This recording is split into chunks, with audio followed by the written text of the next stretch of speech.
of the key parameters of supply chain is the place from where you source. A lot of things are there. The way you transport, the way you the way you have a relationship with the vendors, the way the vendor is able to respond to your needs are some of the things which we probably talk about when we say supply chain.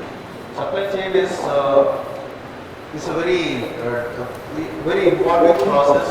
It involves a lot of people. Supply chains involve a lot of people.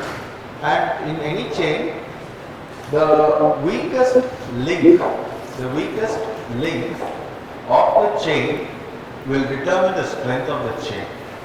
Okay, the weakest link determines the strength of the chain, any chain. Now, when I'm looking at what are the things we are looking at when we are sourcing in a construction site, we have many consumables. Welding electrodes, it's a consumable. It's just keeping on being used in the site. Like this, you find that there are a lot of stuff which you need to source in your construction site. Sometimes you source components. Some components, like very small components, make an assembly.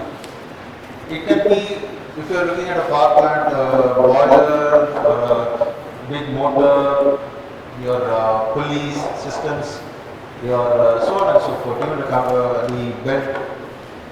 And each of these components make the assembly what you are selling as a final product to the end owner. And the other thing is capital purchase.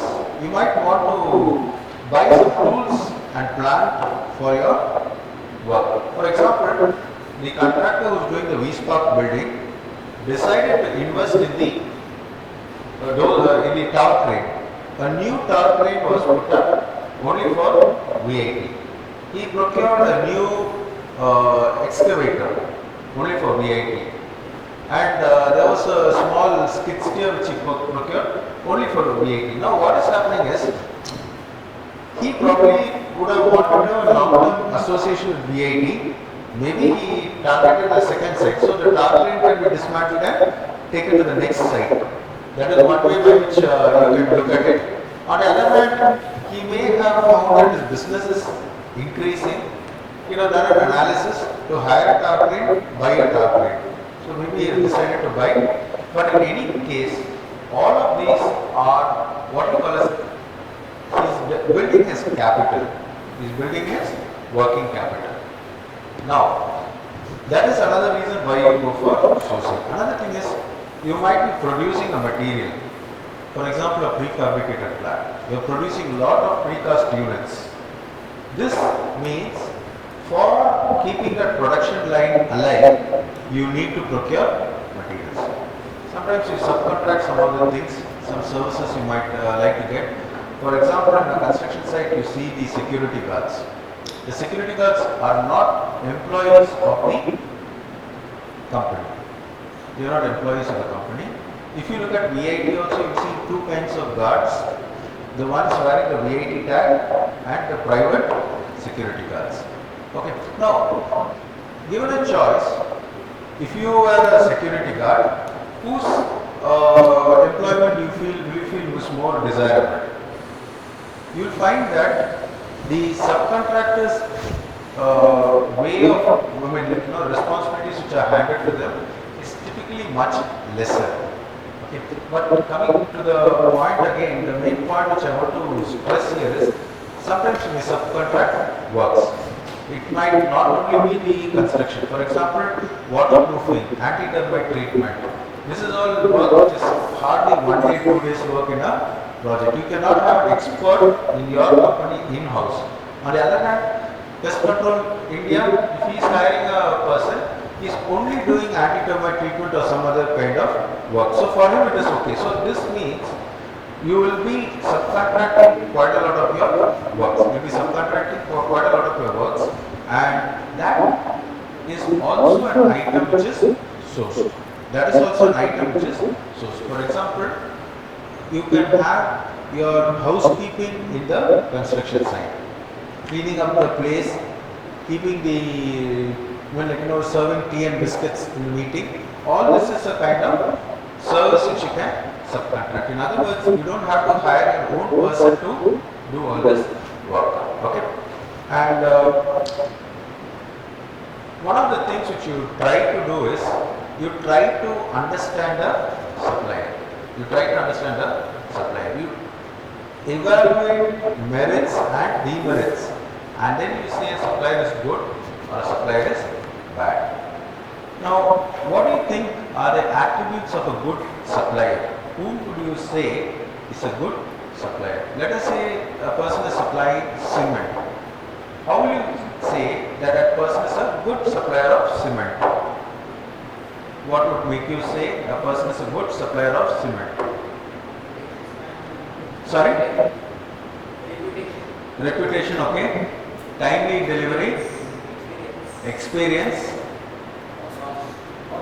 cost, quality,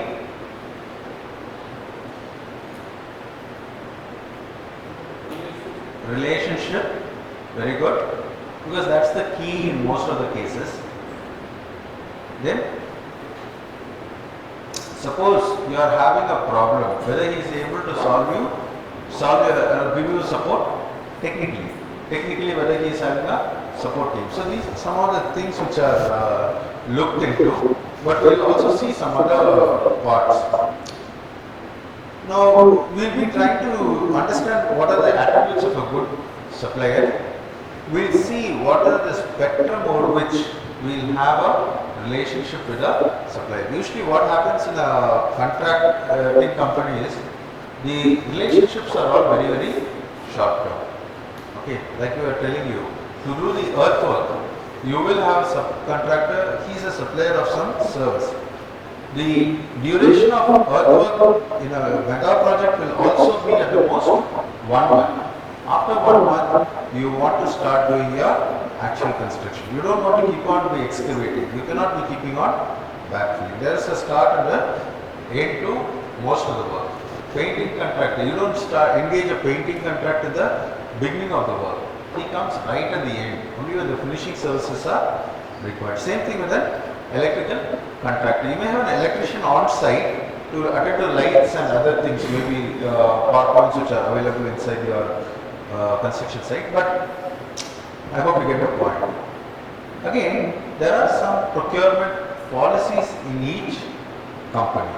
The supplier must match the procurement policy of the company. If a company is asking certain, if your company is requiring certain, what it calls as mandatory stuff, the supplier should be ready to give it. Supplier should be ready to give it. Again, you can have a multi-tiered approach to looking at suppliers, or the multi-tiered approach of sourcing. Not only having a source from a single point. Okay. Now, as you all rightly pointed out, these are some of the attributes of a good supplier. So maybe we didn't talk about the word dependable, and another thing is we want a person to be very responsive and agile. What is this agile? If there is a small change, the supplier should be able to adapt to that change. We cannot have somebody who says, no, you told this, I will only be able to honor this commitment.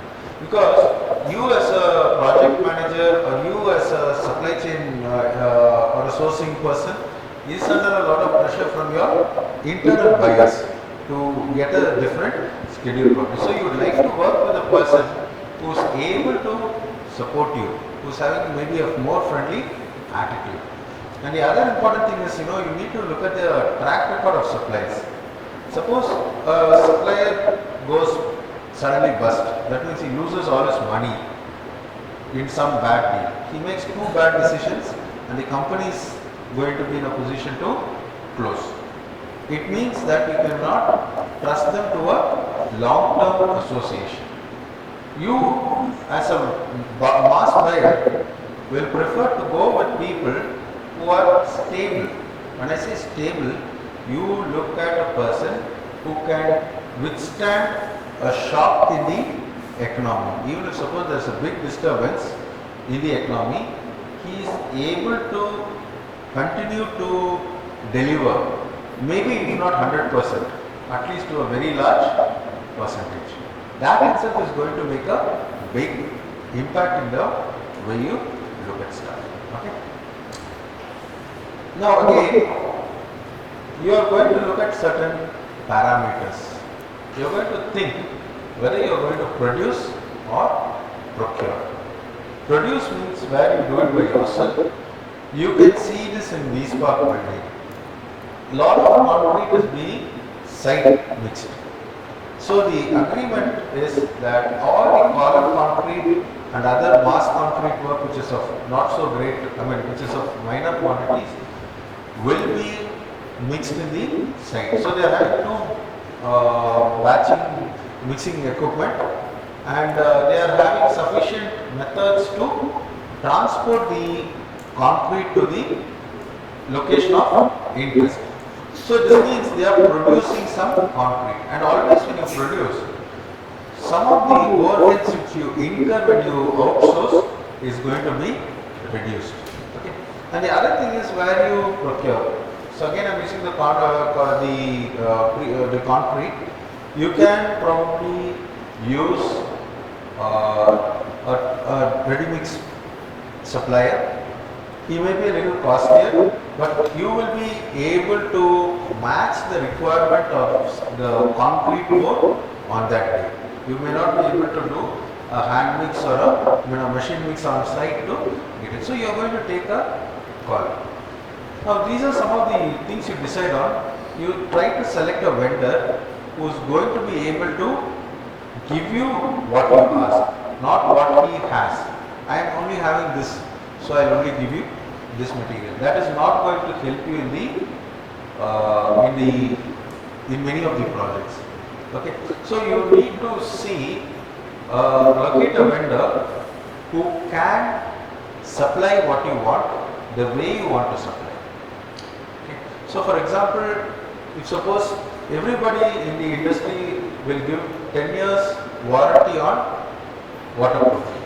Suppose we are asking one step further. Give me a bank guarantee.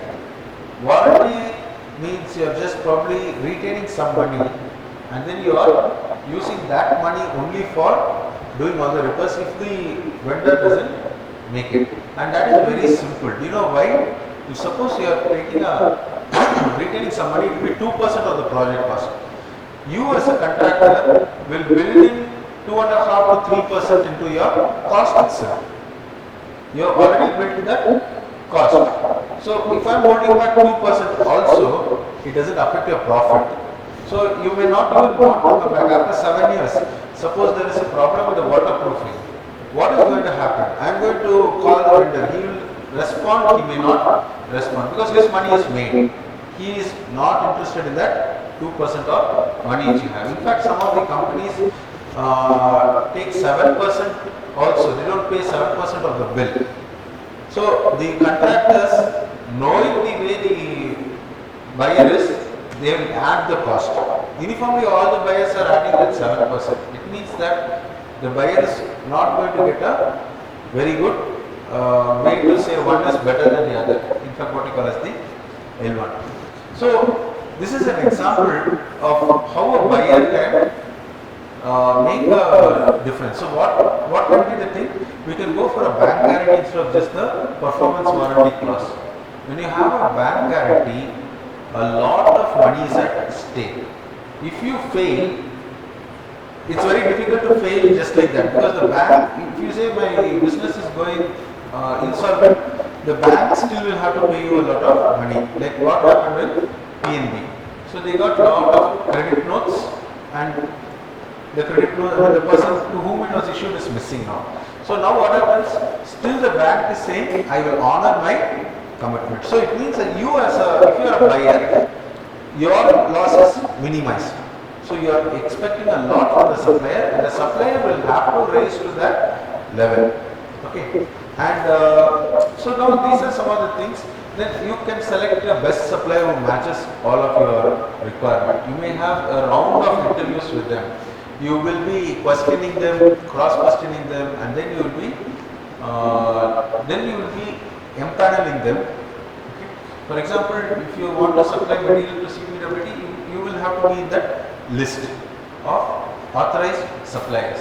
So once you get into that list, it becomes a little easy for you to do business there.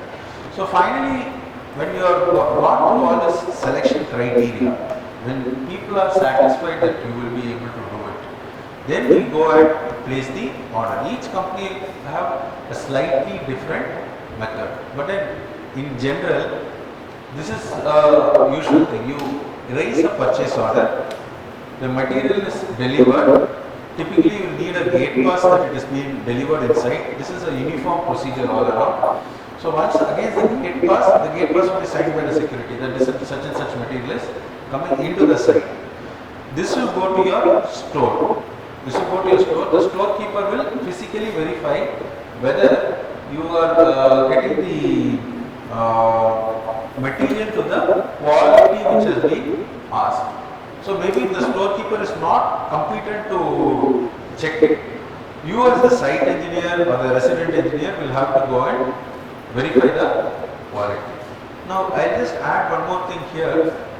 When we are talking about certain materials, it automatically means that you know about that material. Ask yourself this question: how much of this material am I familiar with? Now I am not saying that I know all the materials. Nobody needs to know, because today the way the material is, world is changing is so dynamic. Everybody is bringing in a new product. But then when the product comes to you, you should be in a position to be able to say that it is the product which we are asking. So I encourage you to please try and spend some time apart from whatever is the regular studies to understand the construction materials which we have. Okay. So once you place the order, once the material is verified as the required material, then the bill will be, whatever is the invoice which has been raised will be paid according to the terms and conditions. Okay. So typically the terms and conditions, if it is very strict, many suppliers may not want to pay. Maybe if you say I will pay you within 28 days, that means 28 days of capital is locked up for the supplier, right? So that means the supplier should understand well in advance how his payment is going to come, and you are expected to honor that commitment which you made also as a buyer. So both sides you need to be able to see the picture. Earlier, the buyer had an upper hand. Whatever he says, you have to listen to. But now, more or less, we are trying to come to terms. In other words, we are trying to see that both have some benefit out of a business. Both have benefit out of a business. Okay. So these are some of the decisions which you take based on the policy of your organization. So these are some of the parameters which you check when you are looking for a potential supplier. Look for the reputation, as a friend told. How much reputation in the market a particular brand has.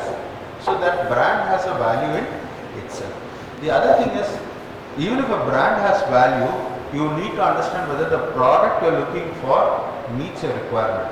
So whether you are whether the supplier is going to be able to give what you are asking for. So you have to go through that one. Again, performance record is very important.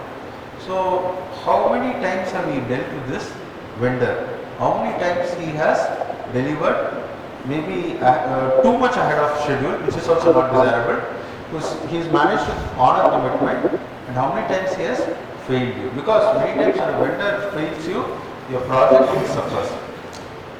Again, another very important thing is, typically whenever you are buying a product, you will have a sales representative. So he will say, sir, I will be the single point of contact for you. So any problem is there, please contact me any time of the day. Now would you like to have such a person on, sir, please call the helpline. Helpline works from 9 AM to 4:30 PM only, and it works from Saturday, Sunday or holiday, lunch break 1:30 to 3:30. Now, which of these would you like to work with? Okay, so when you are able to talk to a single person, tell them your problem, get a resolution. You cannot basically say, oh, I'm so sorry to hear about all the problems you are facing. So like that, it doesn't make it doesn't help. So you are looking at how the company is able to support you also. Sometimes what happens is there are a lot of exhibitions of construction materials. For example, we attended a construction exhibition last year called XCon in Bangalore. Now there we saw so many products, so many different kinds of materials were there. New materials were also being introduced. So when you are looking at the way you are, so it becomes important that you go and participate in such exhibitions, expos. Okay. So when you are exposing yourself to the material, then you are also in a very good position to identify new suppliers. For example, I personally found some suppliers of safety, safe working, what we call as enabling equipment very attractive. In fact, I want to introduce them to our organization. So this is a way by which we get ideas about maybe new suppliers, people you might not have heard of also. So again, there is peer recommendation. Your friends in other companies will say, hey, I had a very good experience with this company. So that means the peer recommendation sometimes also helps you a lot in the way you choose a supplier. And you can also look at other buyers. Where are they buying from? Are they buying from company A or company B? In fact, many of your decisions, whether you're going for Myntra, Flipkart or Amazon, is based on your friend's experience. Friend has a bad experience, it's quite sure that you also don't want to take the same risk. Sentiment is against that buyer, right? So suppliers can be evaluated in or identified in all these ways. You will typically find that you will identify a minimum of 3 vendors, and you will be evaluating the 3 against each other. So these are the parameters they have in common. One is giving me an additional value addition. Maybe he is giving you a truck mapping facility where the materialist is able to give you in real time. Even though your cost is little bit more, you will find it a little bit attractive. Somebody is saying, you buy material from me, I will guarantee the product and come and repair it at my cost for 5 years. Would you prefer such a vendor or somebody who just gives you the material at a very, very low rate? So these are some of the things which you look at when you are looking at a person supplying you material. Okay. Again, it depends. For example, cement, one time if they supply, it's more than enough. After that, you don't want to repair it. You just want one time quality. But there are so many other things, lights, fans, fittings, sanitary fittings, so on and so forth. So when you are auditing, you will be looking at some of these things also. Suppose there is a vendor who is very good, but is very close to your competitor. There is a chance that in an important tender, he might ditch you. He may not, because he is feeling much more close to the other company. So you will typically view these people with a little bit of suspicion. Again, nowadays the confidentiality of information is becoming of paramount importance. For example, we are constructing a very huge complex. I want it to be the best and I want to advertise it to be the way VIT works. I would not like somebody else to rob my idea, make it bigger and better and talk about it. So it means that every drawing which I give to my vendor, I want to be sure that he has a mechanism by which this drawing is not going to be issued to somebody else. The secret which I have is not revealed to another person. Those of you who came on Saturday, you would have seen a cost comparison, an amazing cost comparison. Now, you may not like this to be revealed to third person. You will not, like, as a supplier, if you're giving me that information, that this much discount I'm giving you, you don't want another supplier to know the discount. Because once they know he is giving X, somebody is going to say, I give you X plus 2. Automatically the other person looks more attractive.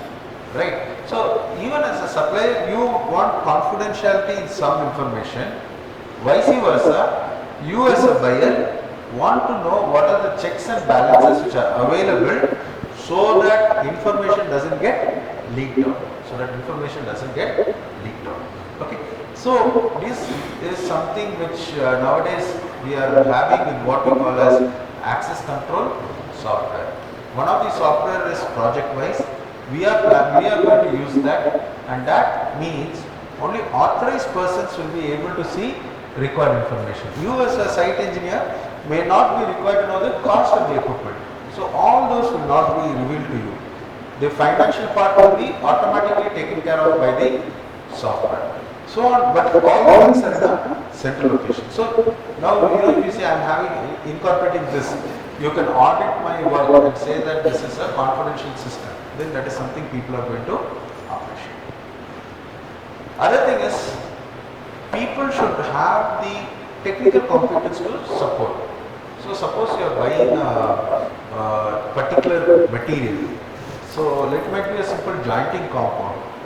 When you call them for a technical evaluation, the person who is coming and sitting, I'll tell you an example. I'm not telling the brand name. We were evaluating a product. I was trying to tell the supplier, see, your material is much thinner. The other material is very thick. So there is no chance that the material you are supplying will break because of the jointing material which we are applying. Now that fellow, he was a very honest fellow. He told, no sir, I cannot guarantee that my material will not crack. Okay, so it meant that although technically his product was superior, technically he was not able to stand by that product, and he lost a huge business order. He lost a very huge business order because of his inability to see the light in his own product. Okay, I am not asking you to look at some other product. Okay, now other things which you look at is reputation. Where is it in the market? If I buy from this fellow, will my reputation increase? That is something I am very bothered about always. Wow, he's using such and such fittings, it looks good. Again, if an organization is very old, it means it has a large degree of stability. Many people like bankers, other people will be observing how this company is working. So if suppose they are willing to give you a bank guarantee, they are willing to give you some loans, it means that if I look at that organization, your organization, and see, wow, this fellow is going to have some money, and he is not going to lose because he has no money. Over 40 years, they have got a DNA of delivering in even adverse situations. So this means that age of organization is going to play a very important role when you think about the sentiment in choosing one over the other. So that again comes under the stability. So if you look at an organization which is growing, they are organizations which are willing to invest, maybe invest in new technologies, maybe invest in diversification and going in different locations. They got a growth plan. They are not trying to shrink. They are trying to open offices abroad. They are trying to do, for example, that was what was there with Couples here, the company where I was working. They were doing residential buildings. Then they thought, okay, let's go for institutional and hospitality buildings. Then they got more ambitious. Let us go for airports. Let us go for metro stations. So the portfolio as it increases, one, you are going to have stability in the organization. Two, I'm not saying immediate stability, you are having a diverse portfolio and you are growing, that makes a very big difference. Okay. So again, there is a very important thing, you have to be comfortable in working with that organization. So this kind of summarizes some of the parameters which you use in evaluating an organization. So to recapitulate, we looked at what are the things that can be sourced. Things that can be sourced, we saw what are the attributes which you look at in a good supplier. So a good supplier should do certain things, and one of the main things is they should be technically competent, they should be quality, they should assure you quality, and also the timely delivery is very, very important for all of us. So then we saw how we can identify a supplier. Maybe you can ask your friends, maybe we can go to a trade fair or an exhibition, maybe we can look at their advertisement strategy. So any of these things can be done. Then we look at how we can evaluate one over the other. Typically, organizations should choose at least 3 vendors, because having 100 vendors, it's very difficult to negotiate with all of them. But you are having the top 3 vendors, it means you can have a little bit of competition. You can understand what are the extra things which you can kind of squeeze out of the supplier. So you do all of that. Then you also see whether they are satisfying your company norms. And other thing is the parameters with which you can probably do an evaluation. Okay. So these are some of the things which we are seeing today. So I'd like to thank you for your patience here. I hope you found it useful. I will appreciate a few questions from you people, please.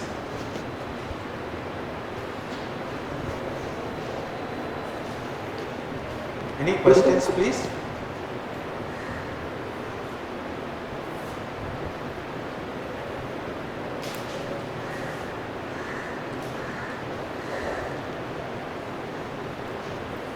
Right. Okay.